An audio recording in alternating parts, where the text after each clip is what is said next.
New unboxing today. It's the PiPo W4S. This is an 8-inch tablet. It's the updated version of the original W4, which only had a gigabyte of RAM, which was quite hopeless actually. A gigabyte of RAM and a 16 gigabyte eMMC drive.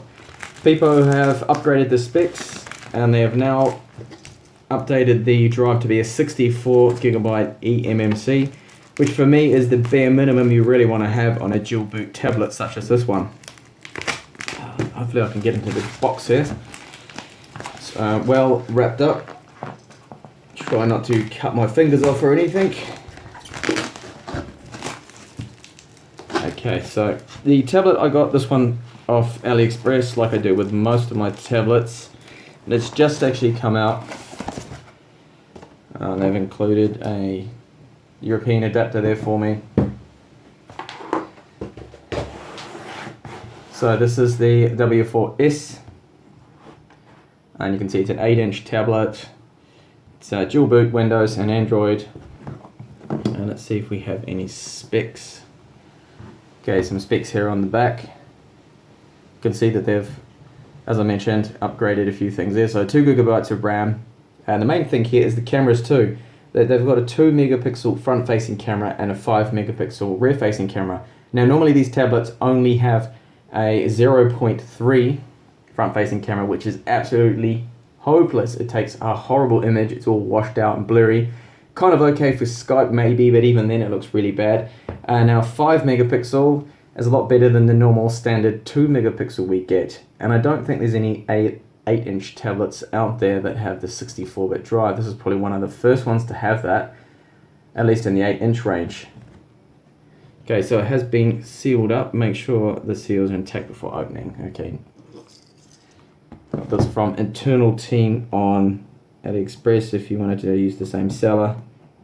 I ordered it via UPS, and UPS's service was pretty bad. It's been really slow to get here, and they took a very long time to clear the tablet as well, and they even threatened to destroy the tablet within 5 days, they told the seller, because they couldn't get hold of me, which is really odd because the next day I got another update from the status tracking page that the tablet was moving, so there wasn't any problems, so I don't know why they did that. Okay, so there's the tablet.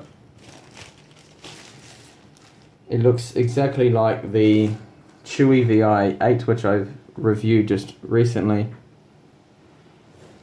and it has a screen protector already on it. Same kind of material, slightly different actually layout. The front screen looks just like the Chewy, but the back doesn't. So just a few more specs there on the back. It's a matte plasticky material. It's definitely all plastic. We have at the top here, we have the headphone jack, micro HDMI out, micro USB, and the microphone, and as well as a micro SD card.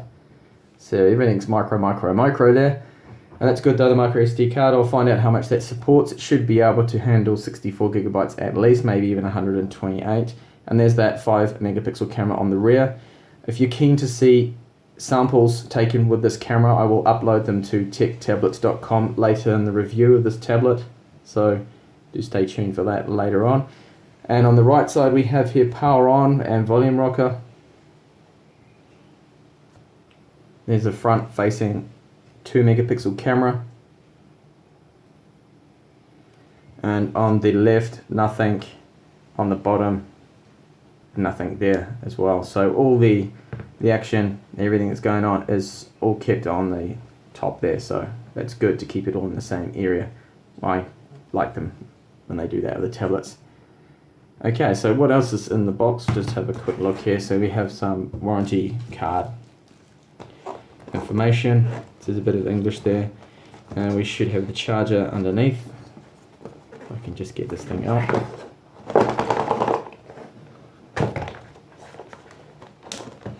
I can't get it out.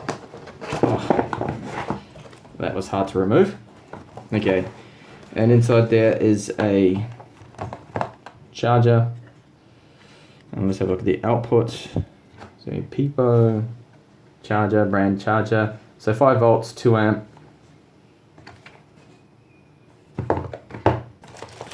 And they've included a cable, which is good, of course, they need to do that. They haven't got the hub here, so that's micro USB to standard size USB adapter that you need for the USB port if you want to plug in a flash drive or hard drive or whatnot. So nothing really else there in the box, just a little quality control stamp there, sticker that someone has checked it. Hopefully there's some juice in the tablet so it'll allow me to power the thing up.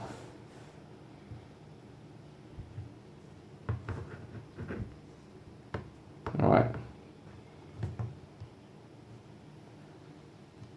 Okay, so far so good. Okay, we're presented with a dual boot menu here, and it looks to be a similar system to what TechBlast is using with their own funny looking logos there. I'm just going to fire it up, just go into Windows first.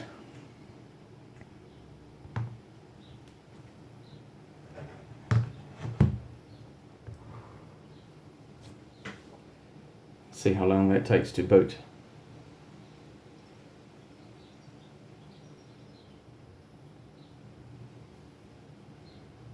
I find the inside BIOS dual boot switching system that who's using that? Onda, sorry. Onda are using that one. It seems to be a lot faster than the system that TechBlast and it seems PiPo are using. It's a bit quicker there.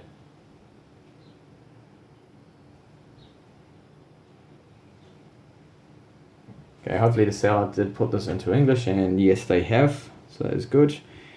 Just have a look at the screen brightness. It's maximum brightness right there. Something, the application there went to Android. And the Windows home key, that works. Alright, so stay tuned for more videos of this tablet. I will do a full review of this tablet. It'll be up on the website techtablets.com as well. So we have 40.8 gigabytes free in Windows, which isn't too bad considering Android's on there. There's a recovery partition which is normally about 4 gigabytes as well, so that isn't too bad. I'll just quickly have a look at the device manager. I will benchmark this tablet, check the eMMC drive speeds, and post up another video with the Windows hands-on and also an Android hands-on too, so keep an eye out for that. Let's have a look at the device manager.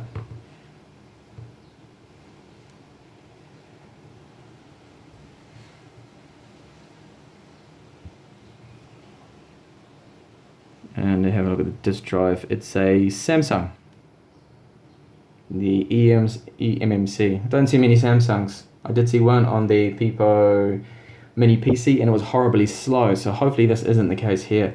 I will benchmark that soon and post up video results of that. What else we have with the sensors? We have the accelerometer, gravity sensor, accelerometer, orientation sensor. There's no 3G on board this at all. I will also compare it to the Chewy VIA, which is a popular dual boot tablet.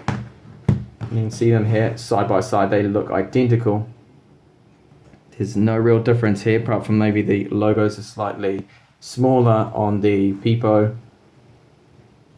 I will compare both of these tablets and let you know on which is better. Obviously, the PiPo is going to have a better camera than the Chewy, and you get more storage, but will that storage be slower or faster? I'll have to find out. Before I end the video, I'll just quickly swap over to Android and see if I can do that within the operating system. It looks like I can, hopefully. There's some application here. Hopefully that's going to let me do that. I can't tell whether it's a shortcut or just an application I need to install. Why is that not running?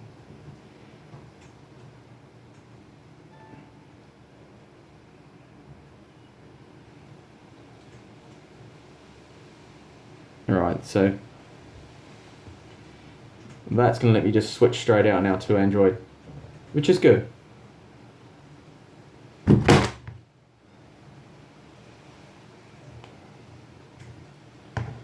See how long it takes to boot now into Android.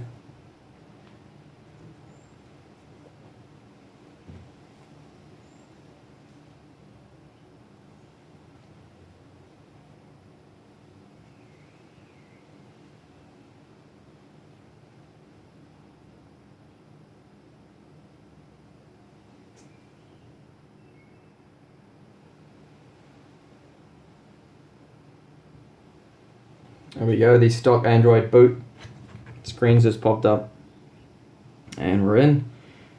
Just adjust the brightness, and there is a OS switch within Android. That's maximum brightness there. The room's quite bright at the moment with some sunlight coming in. That screen doesn't seem to be as bright in Android as it is in Windows. Not too sure why.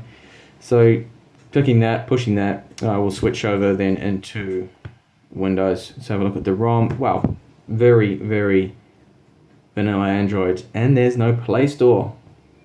Interesting.